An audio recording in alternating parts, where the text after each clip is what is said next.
Okay, Micky, it's been a good week, hasn't it? The comeback against Bristol Rovers, then trailing at home to Bradford to come back and get a victory, and they're important weeks like these. Of course, it's always important to win, mate. You know, that's the be all and end all, isn't it? You go to win games of football, and we're always working hard to try and find the formula or give ourselves. I always say, it sounds like a broken record at times, but I'm very process driven as a manager. It's about trying to find that way that consistently you can give yourself, and that's the important part of giving yourself a good chance of winning games. You're never guaranteed. But if we can find with the group that we have a way of scoring goals and try to keep clean sheets, and like I said the other day, playing well at that, in between the two 18-yard boxes, then we give ourselves a good chance of getting results. And I try and keep football dead simple, so that's all I try and do. I just try and find the best way of achieving that with a group of players that I have. How much joy do you get out of the fact that I know, and you tell us about process driven and how important that is, and the players getting the message? Ally that to sort of determination and resilience and dig deep. It makes the victories on days and nights like that even more special, doesn't it? Well, of course, you guys watch a lot of football like I do, and you know that is as important as any part of being a good footballer, as all the qualities, desire and desire, motivation and all that kind of stuff, and wanting to be first. That's really important. So when your team turns up and understands that, so that's something you speak to them about as well, and it turns up and does that, then everything seems to take care of itself. So it's a big part of it. And on the last two games, the players have showed plenty of that. And it is, and I keep saying that, it's all down to the players. I can give them the framework to play. They then have to cross the white line, show the personal qualities that are needed, allied with the technical ability that they have, and that gives a good chance of getting results. And we were talking last week, and you talked about the need for the players, to make those runs into the box, to get on the end of the cross, to get in front of their man. When they see it happening and their teammates doing it in match circumstances, sometimes that can even make the penny drop more, can't it? Of course, if you get success for your efforts, then it becomes very addictive, doesn't it? And they want more of it. So we've got to encourage that. It's not just making the runs into the box, it's the desire to want to be first, and knowing that what the rewards are, and the great feeling of getting results like they did on Tuesday night is worth fighting for. You've got to keep reminding them of that. And that's another way to motivate them and keep them going. People speaking to me all the time about motivation. My job is to remind them of what the prize is, and make them understand it's worthwhile working hard for and suffering for, because it was tough.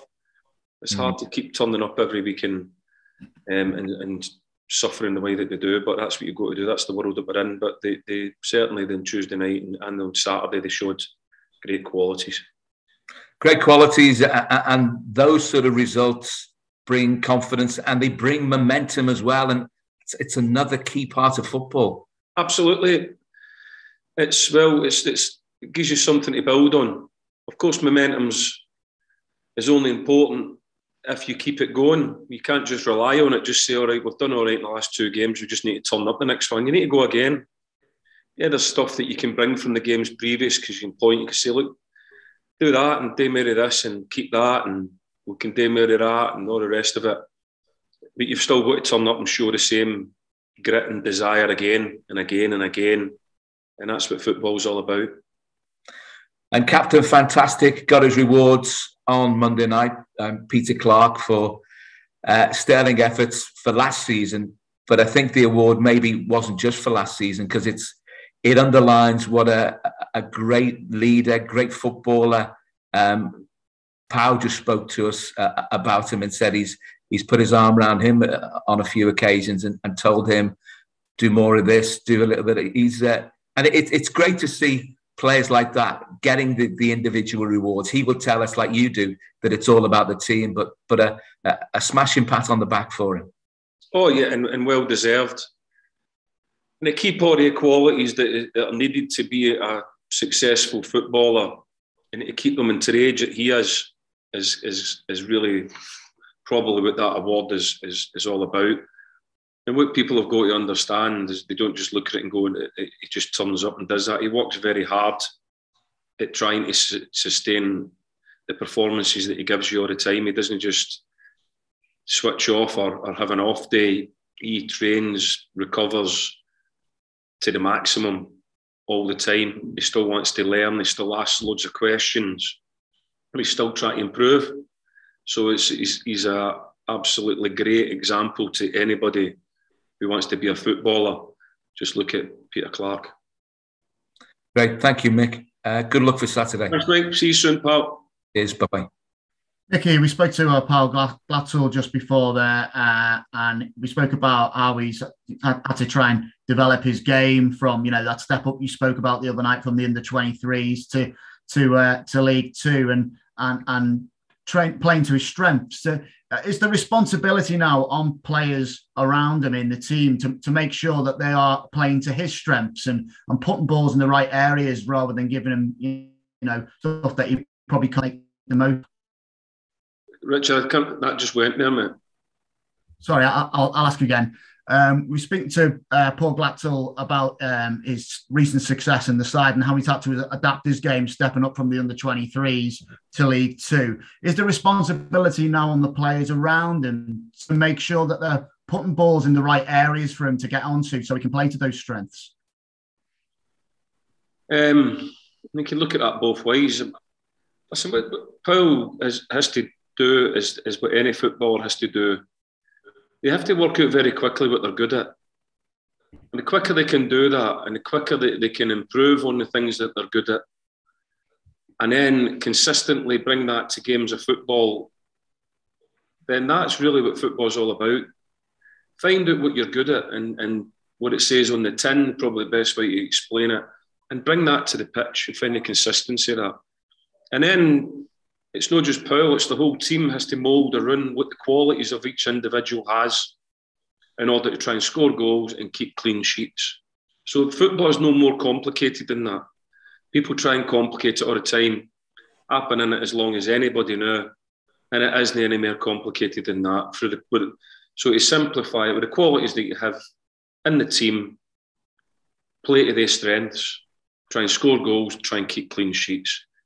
And yes, we are getting to know what Paul's strengths are, and we work together with him in order to try and achieve that. And that's create chances, score goals, but also try and keep clean sheets. And don't try and sway away from what we're good at. And then consistently, with all the other qualities we just spoke about, with Mike, desire, want to make sure you want to go and compete, consistency, bring all them as well. And you'll give us a good chance of getting results. We spoke midweek as well after the game to Lee O'Connor, who's a player who's proven to be extremely versatile in the time that he's been at Prenton Park. He did a great job in midfield the other night. But we ask you, I'm sure he's sure himself, what is his actual natural position? Because he's played so many different positions. And when he trains, does he work specifically in midfield or is he doing a variety of jobs? At the minute, he works specifically in midfield, but like I just said, he has the qualities to also play at right back. He would also have the qualities to play at centre back. He's such a good little player.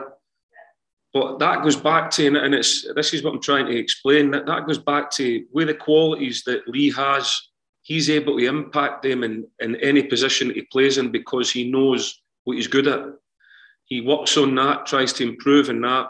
He's also very fit, he's very committed, and he will dig in. He has got great qualities of digging in, great desire. So wherever you play him, he will do that to his own qualities. He won't try and be anybody else, and he'll try and do that. In terms of where I think his best position is, I think he's a brilliant little midfield player. I think he's equally good at fullback, so it's difficult to say. But what you will know, what you get with Lee, is the qualities that he has, he will bring to pretty much every game that he plays in. If you watch him playing for Ireland, he does the same. Plays for us, he does the same. If you put him out in training every day, he does the same. So he's a cracking little guy, not just player, to have around the place. But he certainly is one that you can rely on when the game starts, that you know that you're going to get what you're going to get from him. So he's done a great job for us in midfield at the minute. Jay got suspended and he came in, but we knew that he could do that. So yeah, at the minute, he's shown his abilities playing every day in training as a midfield player. When Tranmere were last in League One, and obviously stepping up from League Two, the going gets a bit tougher. One of those players who seemed to stand out for me was Kieran Morris. We know how important it is for players to chip in with goals all over the park, but it looks to me like Kieran is really starting now to get a great rhythm back to his game and playing with that sort of freedom and expression that we saw earlier in his Tranmere career. Well, again, there's a great example. The qualities that Kieran has, he's another one that delivers on them most of all the time. We had to bring him out a wee bit there because I know him really well, and sometimes he can get a wee bit mixed up about what he's good at.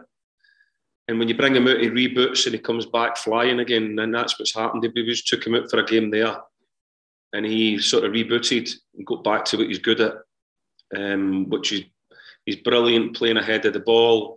He's brilliant in tight areas. He's a goal threat. He can work. He works his socks off. He's competitive. He's an all-round good footballer. He can play out wide. He can play in midfield. So he's another really good player that we really enjoy having here. He's a player that's helped to move Tranmere forward in the past, and he's definitely helping us move forward now. So he's a really talented lad and another good person as well. So we're pleased with Kieran. There can be lots of individually good performances in matches, but because we often talk about how good Peter Clark is, that's because he's done it on such a consistent basis, and that consistent basis is what's required to get promoted and be successful, isn't it? So you're getting better at this, Richard, aren't you? You're getting better at this. That's it. That's it. Do you know? I'm not after your job, but I suppose what I'm saying is, Richard, I don't know if it's because I'm getting older now. I see that I've come full circle now, and I see it's simple football. The simpler I'm seeing it, it is just about doing your job. And I hear sometimes people speaking, and I go, it's not as complicated as that. Peter Clark, what the job of the whole thing is we've got to create a framework of playing. So you spoke about Peter Clark. We create a framework of how we defend as a unit, and then we design principles of how we play with the qualities of the players that are going to be in our defensive unit.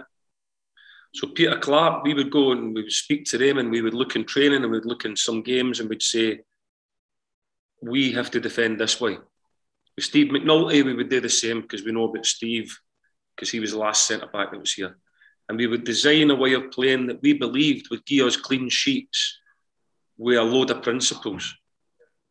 That when the players were out on the pitch, because that's what I say, when they cross the white line, it's up to them then to show their qualities and making that framework work. So they then have to go and do their jobs. So you quite rightly say Peter Clark does his job. Now, when I watch Peter Clark playing, I know what he's trying to do. I know what he's trying to achieve, and I know what they're all trying to do because we work hard on it in training. So they walk to the tune that Tranmere play to. Other teams that I've had could do it differently, but this Tranmere team has to do it, we believe, this way, because it gives us a good chance of getting clean sheets. If you get enough clean sheets, you know yourself, you don't have to score a lot of goals to win games. So that's what Peter's job is. At the minute, we're not keeping enough clean sheets. We need to get more clean sheets. So we're working very hard, and we're very honest with ourselves and saying, if a goal disappoints us, we will sit down and we'll say, look, you went against that principle there, and you know you have to do your job there. Or let's create another one for that. because that's something new that's happened. And that's how you build a football team, because you learn, I call it exams, don't I? The exam of Tuesday night, we would look at it just like a teacher would look at it. We would mark it, we'd go, we did that well, we could have did this better, we could have did that better, or that was really good, or that's not happened to us before. We're going to have to approach that differently. If that happens again, then we do this as a unit. And that's how we would keep building on the team. And then when managers keep saying, it takes time, that's why it takes time.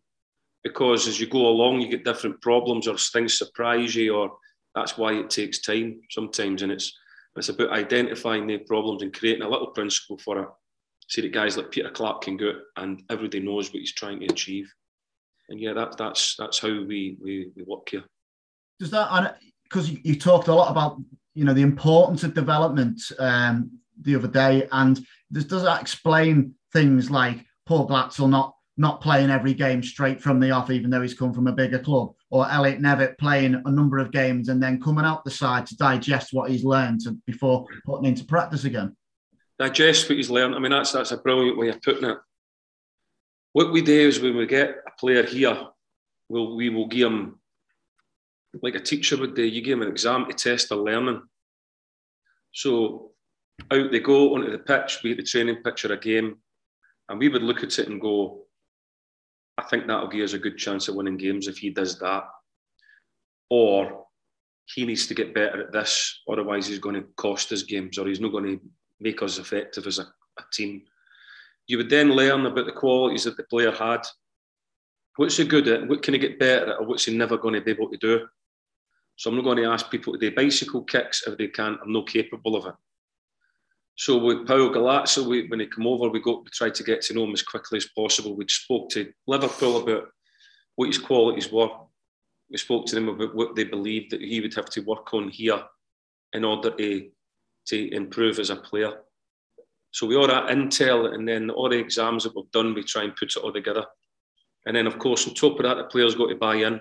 He's got to agree, yeah, I need to get better at that.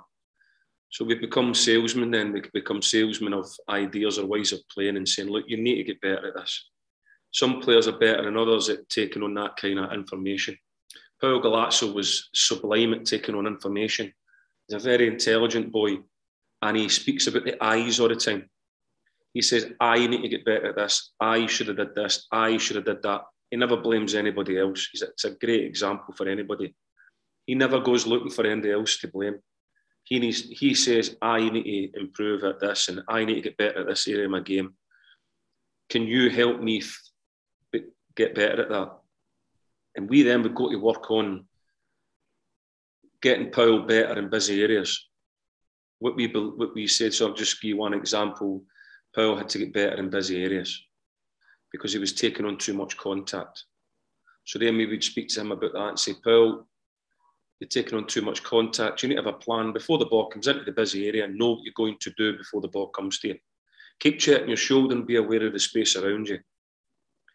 And then you keep on to them. So in training every day or in training sessions, you keep on at all the players because you remember all what you're working with them on in order for them to improve. And we would keep on at Paul with that, keep on at Paul with that.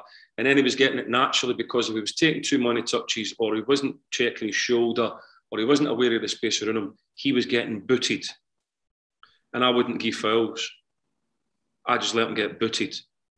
So how many boots are you going to take before you check your shoulder, Paul? How many boots are you going to take before you are aware of the space around you, my friend? Because that is the most painful way of coaching that you could probably get, and probably the most impressive of how they will improve, because nobody likes getting booted. So he took so many boots, and then he started to say, I don't quite like getting booted here, so I'm going to start checking my shoulder. And I'm going to start being aware of the space around me, because my calves are black and blue, because these players are loving having a right good kick at me here. And they know that I don't check my shoulder, so they can come up and boot me. And then he was getting booted less and less. And then lo and behold, the penny dropped. And he's, over the last month, gave performances like he has. He takes on no contact. You don't get near him. He knows what he's going to do before the ball comes to him. And he tries to take his first touch towards goal at every opportunity that he can. And he plays a lot quicker. He has a plan before the ball comes to him. and he has upped his game unbelievably well, and now he's added goals to that. But now the challenge is, can you keep doing it? Can you find the consistency and grow on that improvement that you can move up the leagues with us, or go back to Liverpool and become a success there from learning what qualities that you have learned playing at our level? So he's a great example of how people can develop, but it has to take all the components or all that know-how that we've just said there in order to try and help the player and nudge him along. And because we're speaking about Paul, there's an example of how he's developed, and we're really pleased with that.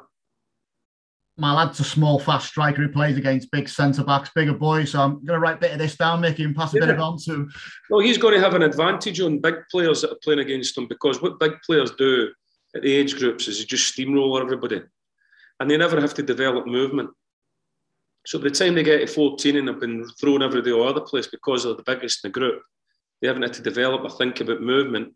All of a sudden, everybody catches up with them and they're the same size. And then at 14 and 15, you try to speak to them about movement, and your lad will by then probably be about 7 or 8 years ahead of him in terms of knowing that I have to move to find space to try and create what I want to try and do. And that's what you got to think about development all the time. So when he now is growing through the age groups, he will know how to play as a player who doesn't take contact on, because he's never going to be strong enough to take contact on. So like when you think about players like Lionel Messi, you don't get anywhere near him because he's always had to play as a small player. So he's probably been getting booted or pushed off the ball all the time. So now when you watch players like Messi, you don't even lay a glove on him because he's been able to develop as that type of player. And all the brilliant players have been able to do that. Or if had a coach that said to them, listen, you're too big for that age group. You have to go into an age group that you can't just brush people aside because you're developing in the wrong way. You need to go in against players who can give you a physical duel, and then I can start to speak to you about movement and receiving the ball against guys who are so strong as you, or making good runs to get away from people, because you can't just, you're not the Hulk, you're not going to be able to just shove people out the way for the rest of your career.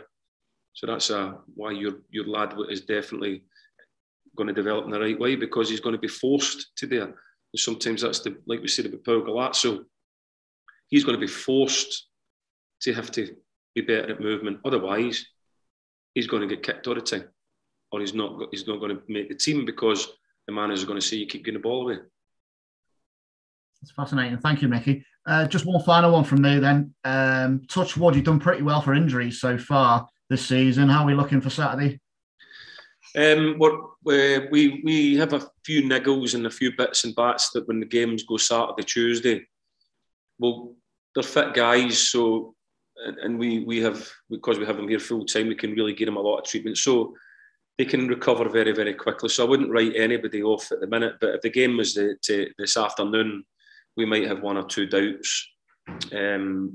But I know how quickly things can change, and probably by tomorrow that will change again. So we'll be all right, Richard. We'll be fine. We'll not look for any excuses. We've got a team here that should be able to go out and compete. No one wants to moan about a niggle when you're winning, do they? Suddenly, another phenomenon. The fitness, the fitness levels are suddenly okay, and my physio becomes the least used person in the building. Nobody seems to want to know when we're winning, so that's just something that seems to have happened for years and years. Why it happens, don't know. I wouldn't sort of cast any aspersions over any of the players, but certainly at the minute, Maddie is pretty redundant, so she's quite happy about that. Let's hope that carries on. Cheers, Micky. Thank you. Good to speak to you. Just a couple from me to finish, if you don't mind, Micky. Last week when we were sat here, we were talking about no wins, and now we've got two games and 4 points. How important is it to build on that little run on the weekend? It's important because you can't have a wee nip at me and a wee prod at me, so that's good. So I said, yeah, we could be sitting here next week, and you will be saying to me, oh, so Mickey, you've only won one in the last 7, or one, and you've only won 2 in the last 5, or Mickey, you've done this. Or I said, well, let's see what happens the next time he's interviewing me then. And now it's, oh, so Mickey, you haven't lost in 2, so we're all friends again. That's good. We're all mates again. No, it's football. You guys know me as well as anybody, and you know that I just try and win the next game. I try and learn from the last game for myself, because can I do anything better with the framework of how we play? Can I help my players get any better for the next game? But it'll always be for the kind of next game. I don't really dwell on last game results, other than I am thoroughly peed off because I've lost. That's something that I have to deal with myself. I don't like getting beat, but I always am looking towards the next game. So the next game is the most important one, and we'll bring forward what we've learned and try and get the players as much ready as we possibly can to go and try and get another important result. And then it's Rainbow Laces this weekend. How important is it for a club like Tranmere to be involved in that? It's not just Tranmere. Everybody. And I really mean this. We shouldn't. It's great that we show support with the Rainbow Laces and all the rest of it, but the world should be changing now anyway. We shouldn't really. I hope we get to a day where we don't have to remind everybody of equality by having to wear laces, having to take the knee. I want us to move on with education now, and I want it to be a norm that's just what we do. I would love the world to get to a place, because we've been doing this for a long time now, taking the knee, wearing rainbow laces. I would love to be, I hope I'm living in a world where we don't need to do that anymore, and remind people of equality and all the rest of it, racism and everything. I hope we get to a place where we just do it, and we don't have to really do something like that to remind people. I hope we educate everybody and how important it is for equality. I hope we get to that place. I think we are. I think everybody's aware. There's a lot more awareness being created now, but I don't think we can take our feet off the gas with the education, and hoping that this next generation of young human beings that come forward now, let's hope that they don't need to be supported or reminded in years to come by having to wear laces or take the knee. Let's just hope we're doing it. Let's just hope it's just a part of life. And that's what I hope comes out of this as quickly as possible. And yes, it is important, because I don't think we're there yet. But what is important is we've got to speak to people about why we're doing it.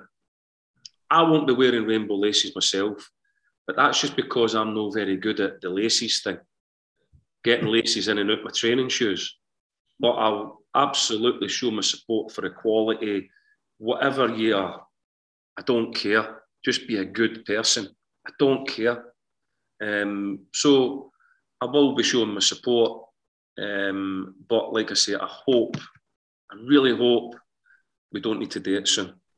And that's because everybody we're just good people and support everybody and just get on with being a good person, you know.